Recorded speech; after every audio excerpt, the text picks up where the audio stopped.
प्यारे बच्चों नमस्कार। कैसे हैं आप? मैं आशा करती हूँ आप सभी घर पर स्वस्थ होंगे, सुरक्षित होंगे और अपनी पढ़ाई भी अच्छी तरह मन लगाकर कर रहे होंगे। बच्चों, जैसा कि हम आपको पहले भी पढ़ा चुके हैं, हमारा आज का टॉपिक है साखियां, जिसके कवि है कबीरदास जी। कबीरदास जी ने समाज में फैली बुराइयों के ऊपर बहुत सारी साखियां लिखी है, जिसमें से कुछ आपकी पाठ्य पुस्तक जो कक्षा 9 की क्षितिज पाठ्य पुस्तक है उसमें दी गई है और इसको हम बेटा पहले भी पढ़ा चुके हैं। तो एक बार दोबारा से देखेंगे और ध्यान से सुनना कि कबीरदास जी ने इन साखियों के माध्यम से क्या कहा है। पहला है बेटा देखो, मान सरोवर सुभर जल हंसा केली कराही, मुक्ता फल मुक्ता चुके अब उड़ी अनंत न जाही। यहाँ पर बेटा मान सरोवर हमारा पवित्र मन है। कबीर जी के अनुसार मान सरोवर हमारा पवित्र मन, सुभर यानी भरा हुआ किससे? जल से। हंसा केली कराई, और हंस जो पक्षी है वो हंस उसमें केली कराई, केली मतलब क्रीड़ा कर रहे हैं, खेल रहे हैं।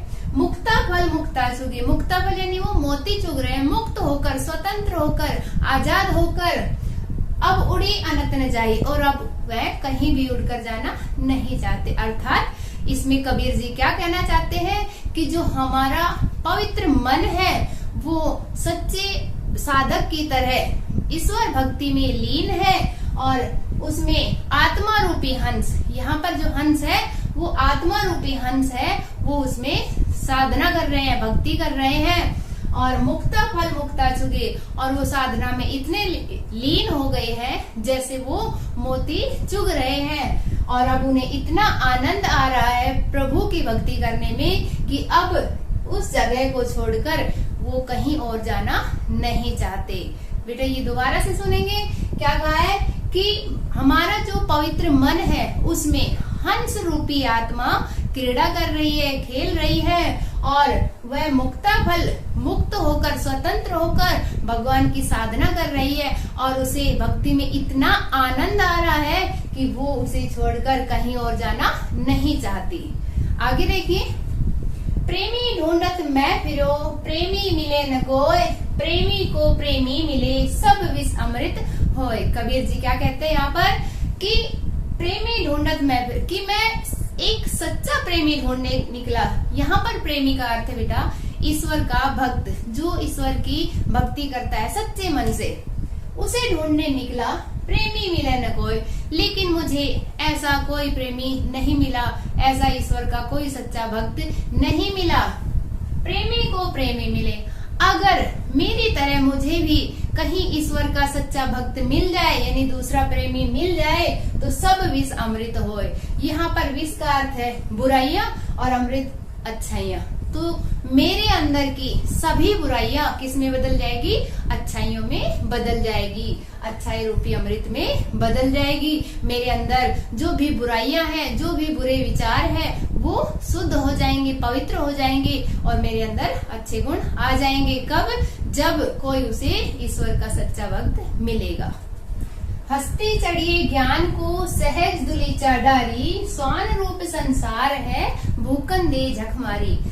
यहाँ कबीर जी ज्ञान मार्ग पर चलने वाले साधकों के लिए कहते हैं कि उन्हें स्वाभाविक रूप से सहज दुलीचा डालकर, कालीन बिछाकर ज्ञान रूपी हाथी की सवारी करनी चाहिए। ये संसार तो अज्ञानी है, इन्हें कुछ नहीं पता, ये तुम्हारे मार्ग में रुकावटें पैदा करेगा, लेकिन तुम्हें उनकी परवाह किए बिना अपने मार्ग पर आगे बढ़ते रहना चाहिए। इसलिए कहा है कि हस्ती चढ़िए ज्ञान को सहज दुलीचा डारी, कि जिस प्रकार आपने देखा होगा जब हाथी आता है तो बहुत सारे कुत्ते भौंकने लगते हैं, लेकिन हाथी अपनी मदमस्त चाल में चलता रहता है, उसे किसी भी प्रकार की चिंता नहीं होती।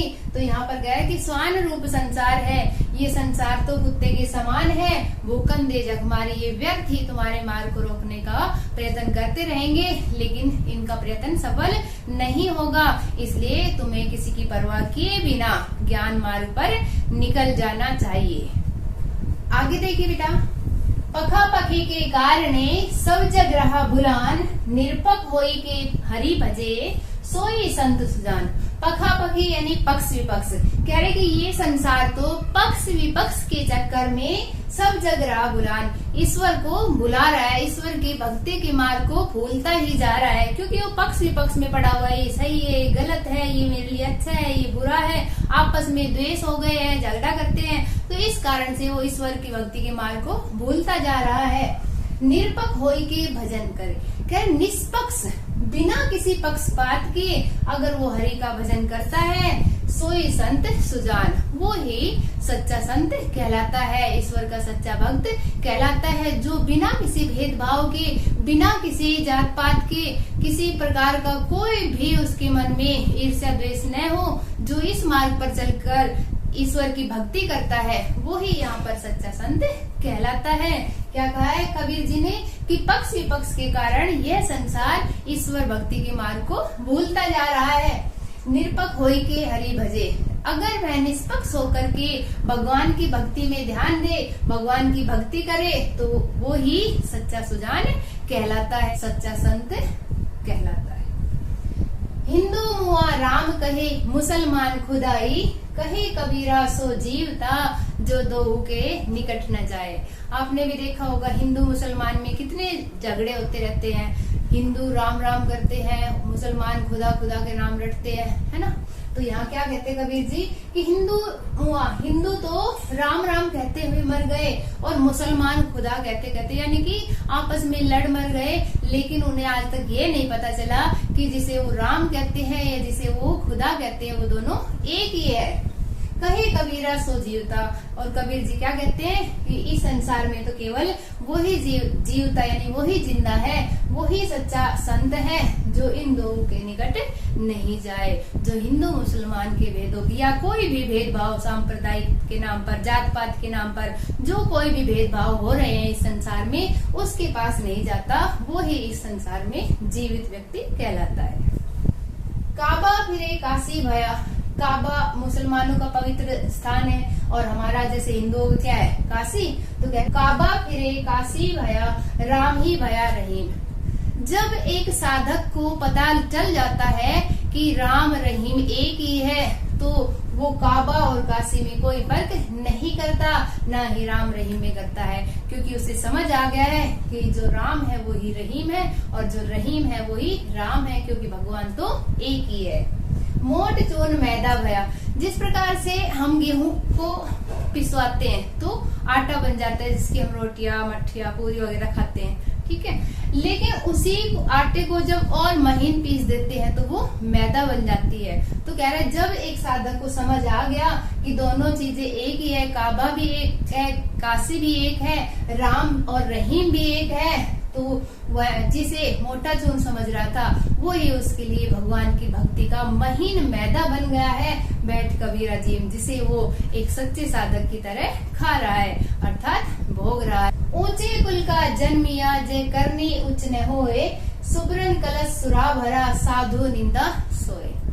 कहते हैं कि ऊंचे कुल में, बड़े कुल में, श्रेष्ठ कुल में जन्म लेने से कुछ नहीं होता अगर वो कार्य अच्छे नहीं करता, अगर उसके कर्म अच्छे नहीं है, तो वो चाहे कितने श्रेष्ठ कुल में जन्म ले ले, कोई भी उसे अच्छा नहीं बताएगा। किस तरह से, जिस प्रकार सुब्रन कलश सुरा भरा, सुब्रन सोने के कलश में, कलश जो घड़ा होता है उसमें सुरा होती है शराब, यदि शराब भर दी जाए तो जो साधु निंदा सोए, तो जो साधु लोग हैं वो भी उसकी निंदा ही करेंगे कि ये खराब चीज है, चाहे उसे सोने के बर्तन में ही क्यों न डाल दे।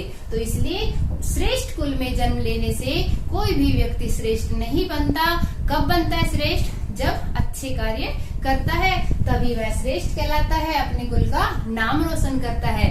जिस प्रकार सुब्रन कलश सुरा भरा, सोने के कलश में यदि शराब भर दे तो सच्चे संत है, जो साधु जन है, वो उसकी निंदा ही करेंगे, वो उसे अच्छा नहीं बताएंगे। इसलिए बेटा आप भी अच्छे कार्य करें, जिससे आपकी एक अच्छी अलग पहचान बने कि हाँ ये बच्चा इतना अच्छा है, इतने अच्छे कार्य करता है। वाणी में अगर आपकी मधुरता है तो सभी लोग आपसे प्रेम करेंगे। आज के लिए धन्यवाद।